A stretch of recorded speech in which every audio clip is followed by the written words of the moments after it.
Hi hello welcome to our channel. నేను మీ శ్రీ. ఈరోజు మనం చెప్పుకోబోయే కథ ఏకాంత మంత్రం పార్ట్ 48. ఈ కథ నచ్చితే వీడియోని లైక్ చేసి హైప్ చేయడం మర్చిపోకండి. అలాగే సబ్స్క్రైబ్ చేసుకుని వాళ్ళు ఉంటే సబ్స్క్రైబ్ చేసుకోండి. పక్కకు వచ్చి వైష్ణవికి కాల్ చేయమని చెప్పాడు అనిల్.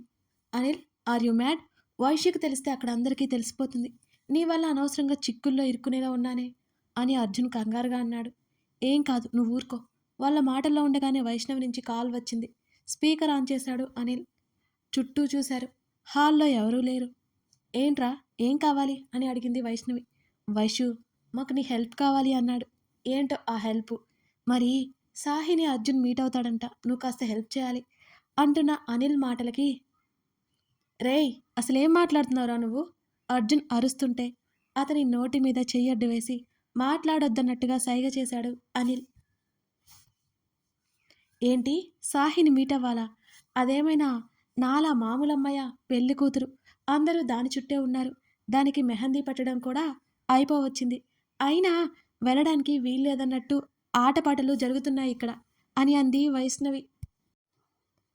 నేను చెప్పాను కదా అర్జున్, వైషు వల్ల కాదు అని.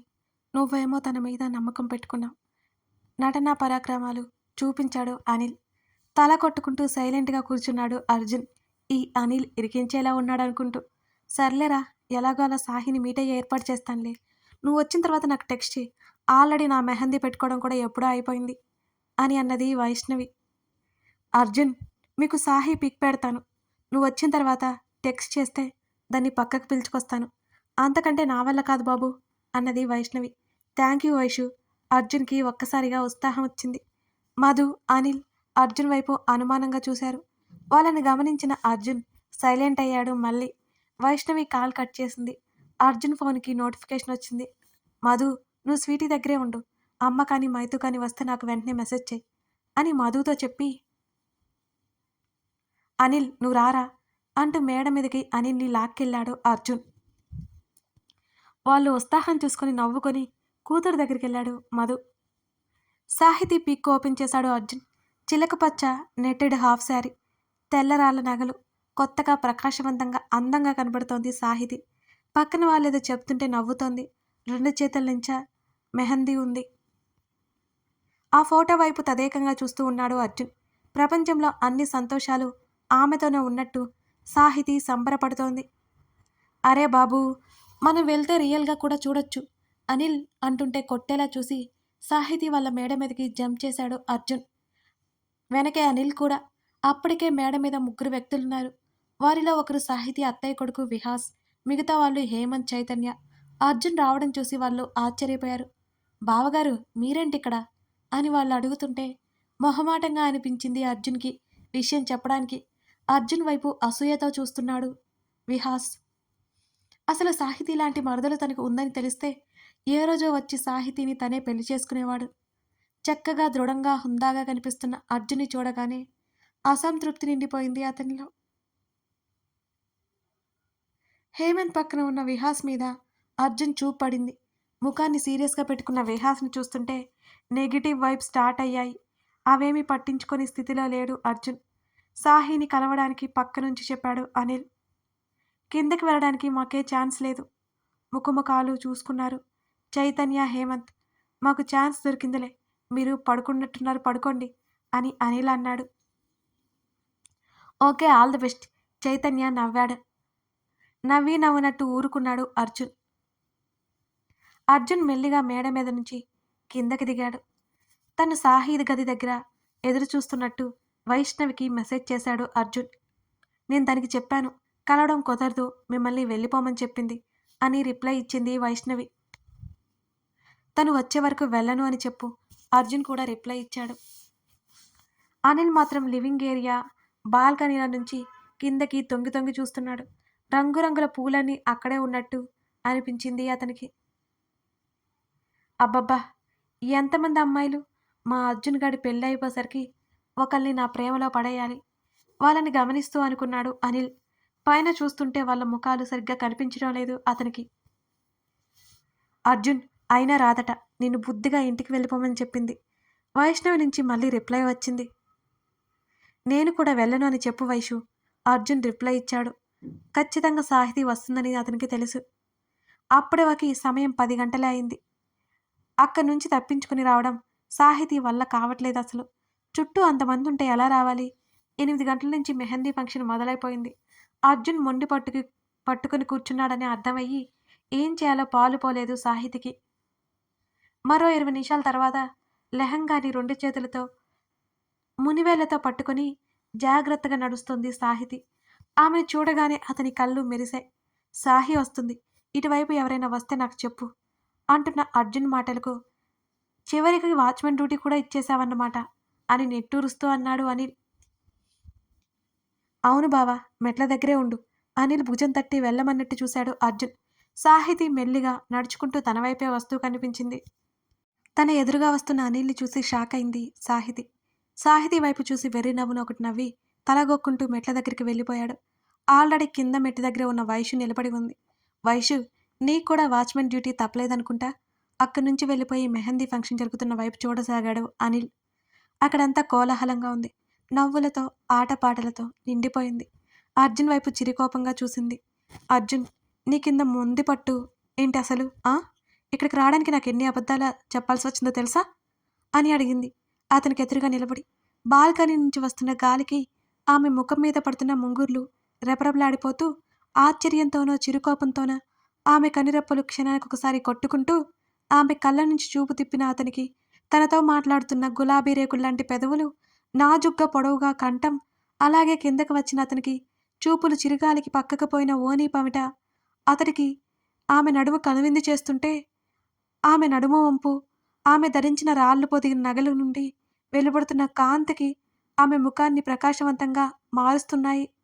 ఒక్కొక్కటి చూస్తూ ముఖం మీద పడుతున్న జుట్టును వెనక్కి తీసుకోబోయే చేతులనుకున్న మెహందీని చూసుకుని ఆగింది సాహితి.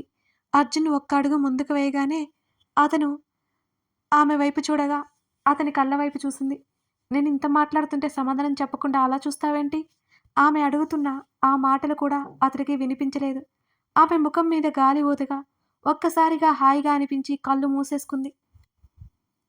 ఆమె ముఖం మీద పడుతున్న జుట్టుని చెవి వెనక్కి తోశాడు. కళ్ళు ఎత్తి అతని వైపు చూసింది. అత్యంత చేరువలో ఉన్న అతన్ని చూస్తుంటే ఆమె గుండె వేగం మితిమీరిపోతోంది. ఇక నేను వెళ్ళనా? ఎందుకో ఆమె గొంతు చాలా చాలా మెల్లిగా వచ్చింది.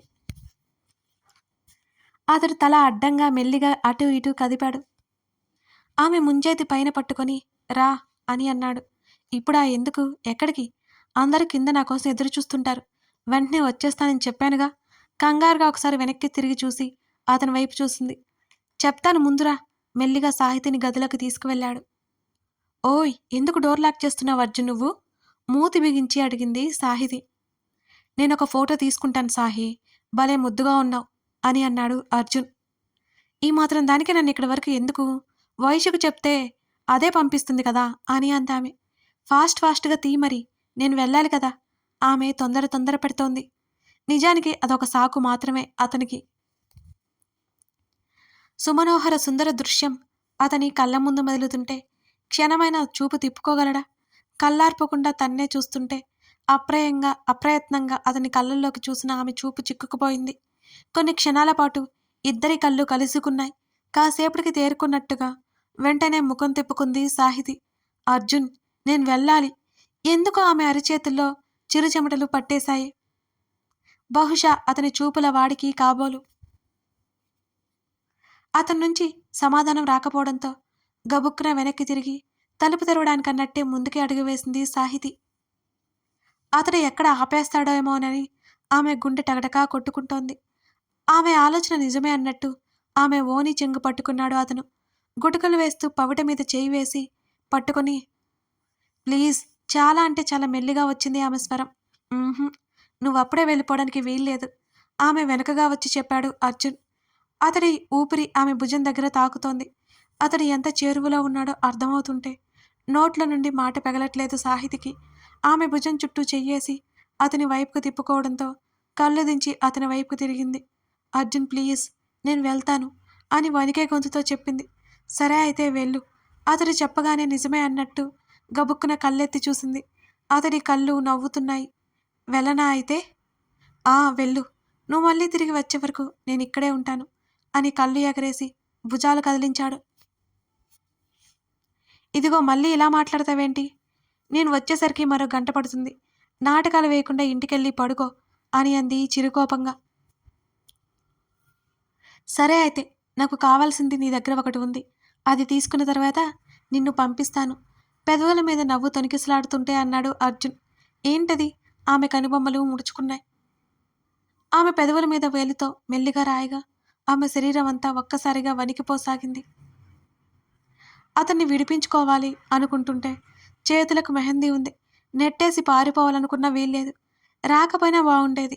వచ్చి ఇరుక్కుంది అనిపించింది సాహితికి. నేను వెళ్తాను తడబడుతూ చెప్పింది ఆమె. అలాగే వెళ్ళు, కానీ నువ్వు వచ్చే వరకు ఇక్కడే ఉంటాను చెప్తున్నా. నేను అసలే డిన్నర్ కూడా చేయలేదు అని అన్నాడు బెదిరింపుగా అర్జున్. అబ్బా అర్జున్, నువ్వేంటి ఇలా తయారయ్యావు? ప్లీజ్ వెళ్ళనివ్వు, భయంతో పోయేలా ఉన్నాను అని బ్రతిమాలడం మొదలుపెట్టింది సాహితి. లేదు, నీకు 2 ఆప్షన్స్ ఇస్తున్నాను సాహి అంటూ మరొకసారి ఆమె కింద పెదవి పట్టి లాగాడు అర్జున్. ఇప్పుడే ఇచ్చేసి వెళ్ళు, లేకపోతే నువ్వు వచ్చే వరకు ఎదురు చూస్తుంటాను అని అన్నాడు అతను. అతని మీద చాలా కోపం వచ్చేసింది ఆమెకి. సరైన టైంలో బుక్ చేసి ఇరుకులో పెట్టేశాడు. అర్జున్ ప్లీజ్, గారంగా బ్రతిమాలింది సాహితి. నేను చెప్పినట్టు ఒకటి సెలెక్ట్ చేసుకో. కళ్ళు ఎగరేశాడు సన్నగా నవ్వుతూ. నువ్వు బ్యాడ్ బాయ్ అన్నది కోపంగా సాహితి. ఆమె ముక్కు కొన మీద వేలితో గిల్లి అవును అని నవ్వాడు. సరిగ్గా అదే సమయంలో ఎవరో తలుపు కొట్టినట్టు అనిపించింది. ఉలిక్కి పడ్డట్టు అతని వైపు చూసింది సాహితి. అబ్బబ్బా, ముందు నుంచే అనుకున్నాను. ఇదిగో ఎవరో వచ్చేసినట్టున్నారు. ఏం చేయాలి ఇప్పుడు? ఏం చేయాలి? ఏమనుకుంటారు? ఆమె తెగ కంగారు పడిపోతూ ఏడు మొహం పెట్టుకుంది. అబ్బా, ప్రతిదానికి కంగారు పడుకు సాహి. వస్తే ఏమైంది? చూస్తే ఏమైంది? ఆమె ముఖాన్ని 2 చేతుల్లోకి పట్టుకుని చెప్పాడు అర్జున్. పెదవులు 2 బిగించి ముఖాన్ని ముడుచుకుంది సాహితి. ముందు ఎవరో వెళ్ళి చూడు, త్వరగా దాక్కో ఎక్కడైనా. ఆమె హడలిపోతోంది. నేనేమైనా చిన్న వస్తువున దాక్కోడానికి అని అదోలా చూస్తూ అన్నాడు. ఇలా రా అంటూ బాల్కనీ వైపు నడిచింది సాహితి. వద్దు, అక్కడ అందరికీ కనిపించేస్తావు అని గబగబా అక్క నుంచి బాత్రూమ్ దగ్గరికి తీసుకెళ్ళింది సాహితి. తలుపు ఆలోపే కొట్టి తెగ కొడుతున్నారు. ఒకవేళ అర్జున్ని లోపల పెట్టేస్తే ఎవరైనా వస్తే లోపల ఎవరూ తొంగి చూడరు కదా అనుకుని వెనక్కి తిరిగేసరికి అర్జున్ కనిపించలేదు సాహితికి. అర్జున్ లోగొంతుకుతో పిలిచింది. ఇక్కడే ఉన్నాను, నువ్వు వెళ్ళి డోర్ తీ. డ్రెస్సింగ్ రూమ్ వైపుకు వేసిన కట్టన్ వెనకాల ఉన్నాడు అతను. మెల్లిగా అడుగులు వేసుకుంటూ తలుపు తెరిచింది సాహితి. అప్పటికి అక్కడ సాహితీ కోసం వచ్చిన 4-5 ఉన్నారు. సుప్రజ కూడా ఉంది. సాహి, తలుపు తీయడానికి ఇంతసేపేంటి అని అడిగింది సుప్రజ. వాష్రూమ్లో ఉన్నానమ్మా తడబడుతూనే చెప్పింది సాహితి.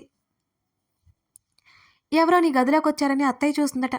ఎవరో వచ్చారా అని సుప్రజ అడుగుతుంటే సాహితీకి గొంతు తడారిపోయింది.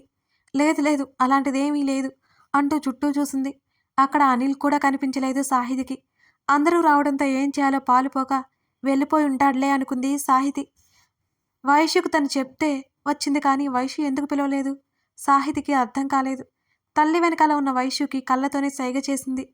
వైశ్య ఏదో చెప్తోంది. సాహితికి అది అర్థం కాలేదు. ఎవరూ లేరు. లేదు లేదు, ఎవరో వచ్చారు. మాటలు కూడా వినిపించాయి. సాహితిని నెట్టేసినట్టే లోపలికి వచ్చింది సాహితి మేనత్త. ఆమె లోపలికొచ్చి తొంగి చూసింది. బాల్కనీ డోర్ వేసి ఉంది. బాత్రూమ్ డోర్ కొంచెం తెరిచి ఉంది. సుప్రజ కూడా చూసి, వదిన, ఎవరూ లేరు, మీరు పొరపాటు పడి ఉంటారు. అయినా ఇంతమంది ఉన్న ఇంట్లోకి ఎవరొస్తారు అని అంది సుప్రజ. అందరికీ అదే అనిపించింది. సాహితి రూమ్కి గడియ పెట్టి తాళం వేసింది సుప్రజ. మా లాకెందుకు? విలువైన వస్తువులున్నాయి సాహి అని అందరి ముందు గట్టిగా చెప్పి, సాహి రెస్ట్ తీసుకుంటాను అన్నావు, ఇంకాసేపు ఉండాలి అంటూ తీసుకెళ్ళిపోయింది సుప్రజ. అప్పటికే గండం గడిచినందుకు ఊపిరి పీల్చుకుంది. కానీ అర్జున్ లోపలే ఉండిపోయాడు. అతను బయటికి రావాలంటే తను వెళ్లే వరకు ఒక్కడే ఉండాల్సి వస్తుంది. ఎంత పని చేశావు అర్జున్, కాసేపటికి టెన్షన్తో చచ్చిపోయాను అనుకుని కష్టంగా తల్లితో కిందకి బయలుదేరింది సాహితి.